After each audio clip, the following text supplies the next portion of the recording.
A new event, a first-time experience, is about to confront the students of Lincoln School. The Teen Club is organizing a community house, a new kind of party. Gee, things are happening. Oh, and look, a real party for a change. Dave! Let's go together, Cindy.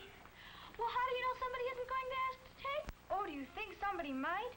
Oh, golly, I'd be scared to death. Maybe we better go together, Cindy. Hey, George, how about it? You and your date. Who you going to ask? Me? I don't like parties. I am not. You are, too. I am not. Hi, boys. Hi, Coach. What's the big argument? Oh, Bill's kidding George. He says he's scared to ask a girl to the winter party. You scared to make a date, George? I never asked a girl to anything. Maybe you haven't, but you'll be wanting to someday. Look at it this way. Remember the first time you ever dived? Remember how you just knew you couldn't make that first plunge? But you did.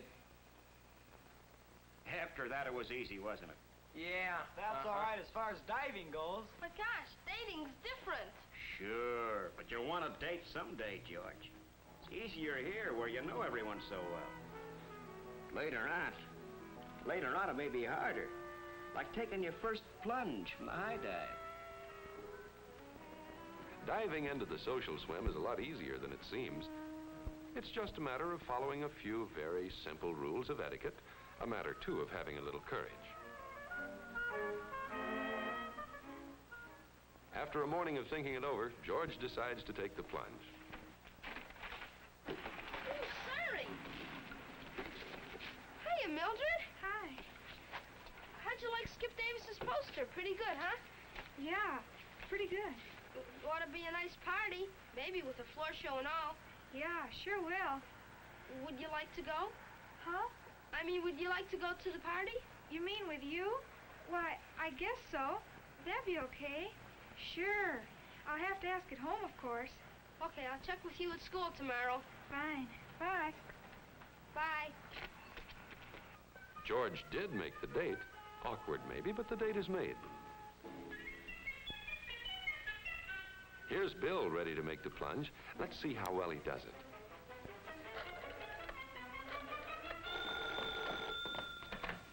Hello? Hi, Helen. What are you doing Friday night? Yes? Yes? Who is this? Why, it's Bill. Bill Jenkins.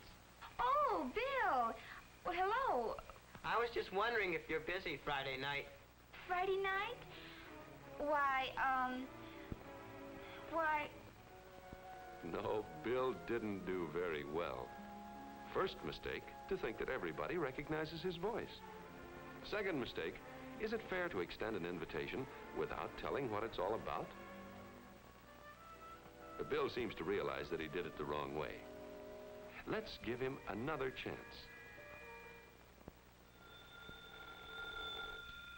Hello? Hi, Helen. It's Bill Jenkins. Oh, well, hello, Bill. Fine. What's new?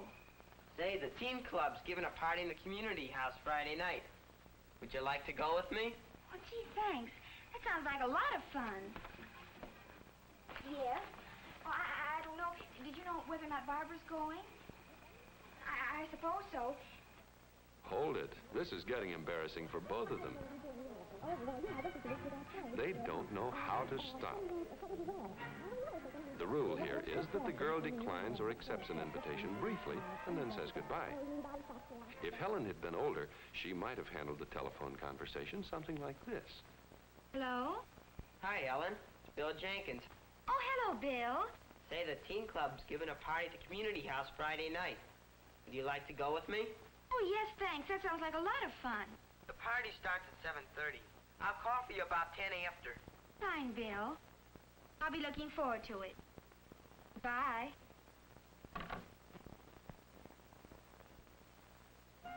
Well, here it is, the dance night. Bill is well groomed. That's the first step. His next problem is what to say when he gets to Helen's door. Bill wonders who's going to open the door. How do you do? I'm Bill Jenkins. I've come to call for Helen. Oh, yes. How do you do? Nice We've start. been expecting you. Now let's do it again, and suppose that Helen had opened the door. Hi, Helen. Gee, you look nice. Well, thank you. Do you like my new dress? Yeah. Well, come on in. That was a natural. Any honest compliment is tops in date etiquette. Bill, this is my mother. Helen slipped up on her introduction. The rule here is the younger person is always presented to the older person. Try it again, Helen. Mother, this is my friend, Bill Jenkins. Hello, Bill. How do you do? Father, this is Bill Jenkins. He caddies at the municipal golf course. Maybe you've seen him there sometimes. How do you do, Bill? How do you do? Good. And Helen, by mentioning Bill's job, has started a lively conversation. But not every boy is as lucky as Bill. Let's see how his friend Dwight is making out. Dwight here is obviously on the spot. No one is being helpful. What do you talk about in a situation like this, he wonders? The weather? Pictures on the wall? What? The only thing on his mind right now is the party he's going to. Why not say something about the party? The party's going to be fine tonight. There's going to be a floor show. A couple of 8th grade kids are going to give some imitations. There's a good piano player, too. Dwight found a good topic for conversation. You may wonder what to talk about all evening on a date. But the secret of easy conversation is getting off to a good start. And here, the girl can often take the lead. My, did Mother and I have a time at the hairdresser's today? Oh, it was so funny. Do you think this is a good start? Hardly. What does Dwight know about hairdressing problems? Now, here's a good way of selecting subjects for conversation. George is thinking about them beforehand.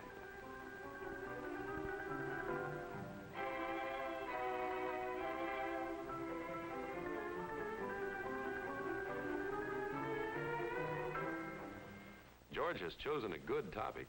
It seems that Mildred enjoys telling about her new puppy.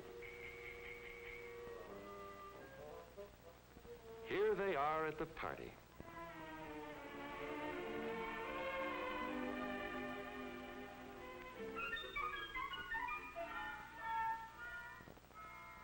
Bill is right on hand to wait for Helen. But poor Joan. Her date, Tom, has committed the unforgivable error of leaving his partner stranded. One of the secrets of having a good time at a party lies in trying to see that others have a good time. And while it's certainly reasonable and fun to relax for a while and just stand around, nevertheless, all boy huddles and all girl huddles carried on too long can get to be a bore. Crossing that wide dance floor and asking a girl to dance can seem frightening, but then so did that first dive. Here's an opportunity for Pete and Morris to break up this deadlock, to make the party fun. It's also a chance for them to add to their skill in friendly relations. For party skill, like diving skill, is gained by just one thing, by practice and more practice.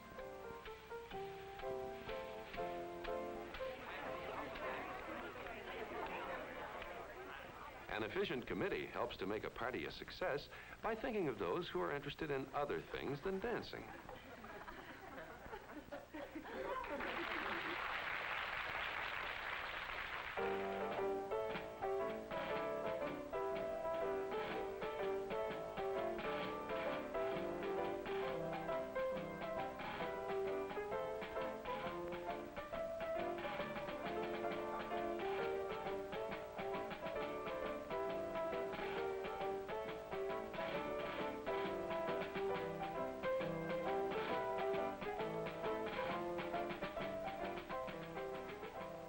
Always part of the etiquette of dating is the problem of getting home on time.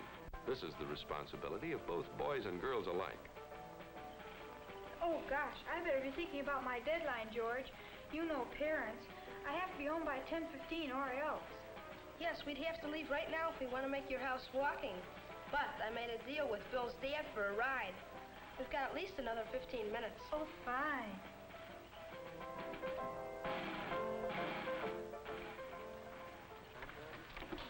Good night, Mr. Jenkins, and thanks for the lift. Bye. Night. Good night, George. Good night, Mildred. Bye. George sees Mildred right to her door. Mildred remembers to express her appreciation. Gosh, thanks a lot, George. I had a wonderful time. Okay, I enjoyed very much, too. See you in school. Okay, good night. Night. And George remembers to wait until she's safely inside. And so, George's first plunge into the social swim comes to a successful end. It wasn't too difficult.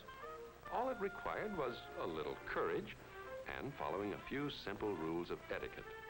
Rules which are based on just one thing: consideration for the feelings of others. Politeness comes naturally when we are considerate. Lack of consideration can spoil our partner's good time. Planning things in advance can be a wise move, too, whether it has to do with what to talk about or when to go home. By following these simple rules, all dating can be fun.